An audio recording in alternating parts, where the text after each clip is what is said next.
Good evening and welcome to We the People. Multiple agencies are now probing corruption allegations that almost took down the Commonwealth Games. But now that the Games are over and there are mixed assessments about how exactly they went, there's a deeper question for India to ask herself. And that is, as a country, are we actually just far too tolerant, far too game for corruption? Is corruption entrenched in our system? What have these Commonwealth Games told us about ourselves as a country? Was it the corruption that bothered us, or was it the allegations of incompetence? Might we not have even forgiven the corruption? Were the Games sort of planned in a more smooth, less embarrassing way? Was it the public relations aspect of what was going wrong that bothered us more than the corruption? In short, do we have a chalta hai attitude to corruption? I want to start with Bharat Bala, who was so closely associated with the opening ceremony, which many people thought was actually the best part of the entire thing.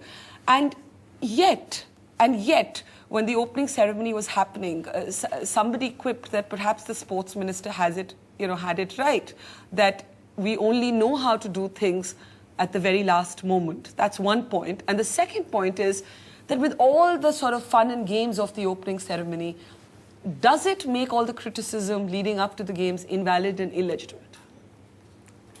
You know, the last few months were very demoralizing for the entire team. We had about a 300 people team working on the ceremonies. So, but interestingly, I should say that there was enough planning that was done. For example, the government invited us about 18 months in advance prior to the Games, and we stayed focused on creating this opening and closing ceremony. But people like Shyam Benegal did say that there wasn't enough time to do everything that you all wanted.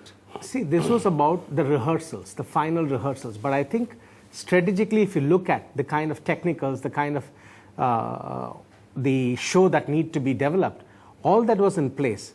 But I think the delivery of the stadium, which got delayed, didn't get enough time. And also the last 1 month of rain really killed the opportunity of any rehearsals. So one interesting thing happened, because we had a lot of interesting international crew with us.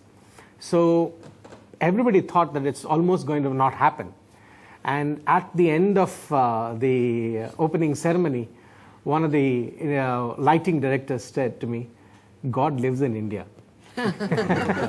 You know, so like even people have lost faith in how we're going to really execute it. But when you stood back and you looked at that opening ceremony, did it for you, in a sense, make the Games culminate in a moment of pride? Or do you believe that now that the moment of the Games is over, there is a moment of deep shame? Because what we're seeing right now is so much of our own understanding of India unravel also. You know, I really think that the media gives the importance of what's really, especially what the issue that you have addressed about corruption.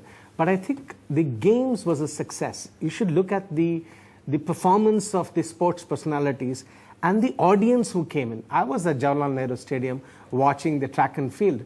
There were about 40,000 people.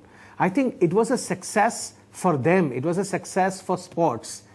Yes, this needs to be addressed, but I should say that it was really a success for sports in India. Okay.